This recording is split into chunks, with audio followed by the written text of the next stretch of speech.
Most wedding photographers and videographers don't undercharge because they're nice, they undercharge because they don't feel fully in control, and that's the truth.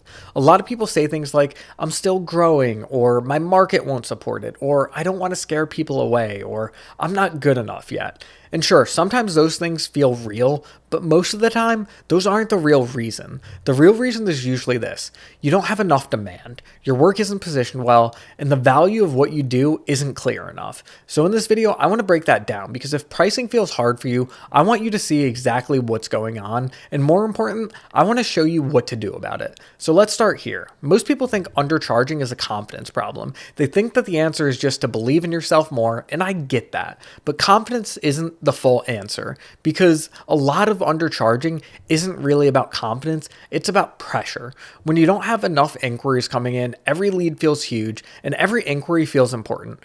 Every call feels like high stakes, and when every lead feels high stakes, you get attached. You start thinking, I really need this one. I don't want to lose them. I should probably lower my prices. This is what happens. When inquiries are inconsistent, you get attached to every lead, and when you get attached, you price defensively, and when you price defensively, you stay stuck. That's the cycle, and a lot of photographers and filmmakers live in that cycle for years. Not because their work's bad, not because they're lazy, but because they don't have a business that supports stronger pricing. And that's the real problem. So let's talk about what undercharging is usually a symptom of. Number one, not enough inquiries. If you only get a few good inquiries a month, it's really hard to feel calm about pricing because every lead feels like rent money. And when every lead feels like that, you don't have price from confidence, you price from fear. Number two, fear of losing the lead. This one is big. A lot of wedding creatives lower their prices, add extra stuff, or make custom packages too fast because they're scared that the couple will walk away. That fear makes you weak on price. Number three, weak offer presentation. A lot of people present their packages like this: 8 hours, one shooter, 600 photos, a highlight film. It's not terrible, but if that's the main thing you're selling, you're making yourself easy to compare. And when people compare you like a list, price becomes the biggest thing that they look at.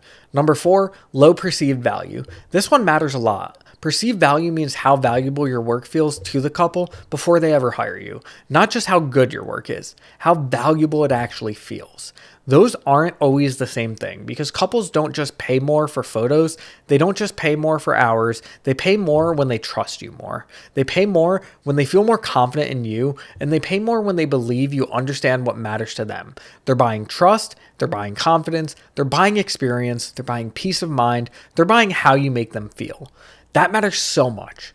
Think about it. A couple's not just hiring you to click a button or hold a camera. They're hiring you to help protect one of the biggest days of their lives. They want to feel safe, calm, and they want to feel like their memories that matter will be captured well. That's emotional. That's why pricing isn't just about what's included. It's about what your business helps them feel. And this is where a lot of people get stuck.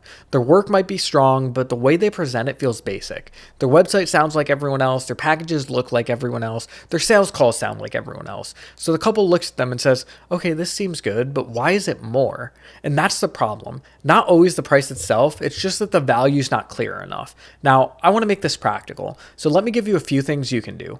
First, stop presenting yourself like coverage plus deliverables only. Here's what I mean by that. If your package is mostly a list of hours, files, edits, and add-ons, then the couple will compare you like a list. So instead, start framing your work around the outcome and the experience. For example, instead of saying 8 hours of coverage, one shooter, 600 photos, you can say, this package is for couples who want the day to feel natural, who care deeply about family and real moments, and who want to be fully present without feeling like they're performing all day.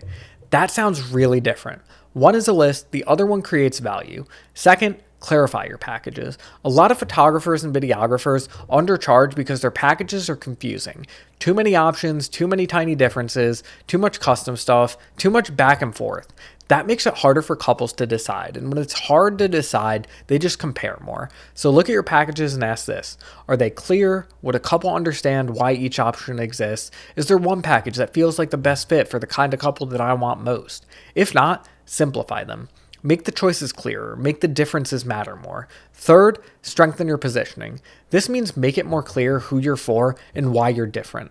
Not in a fake way, just in a clear way.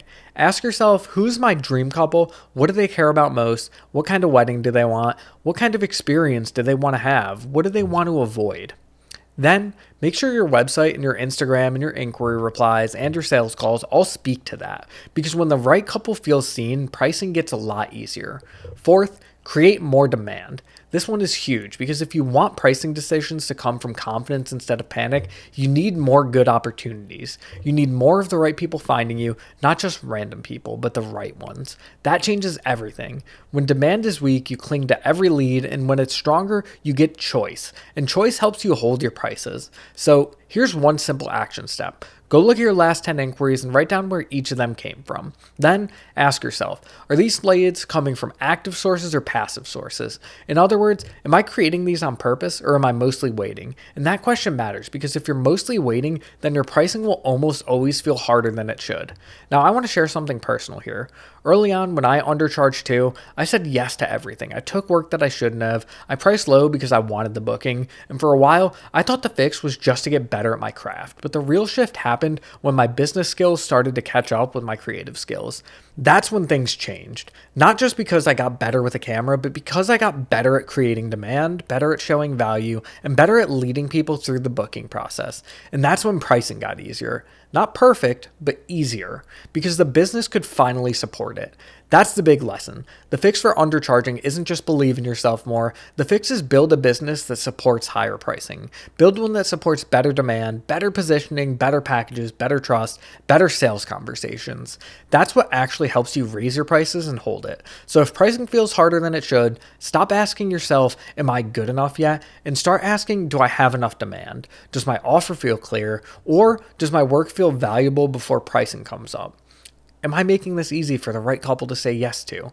Those are better questions because talented wedding creatives stay stuck because they're missing a system, not because they need more artistic improvement. And pricing is one of the clearest places where that shows up. So if pricing feels harder than it should, watch the free training at the first link below. I break down how to make your work feel more valuable before price becomes the issue. Thanks for watching, and I'll see you in the next video.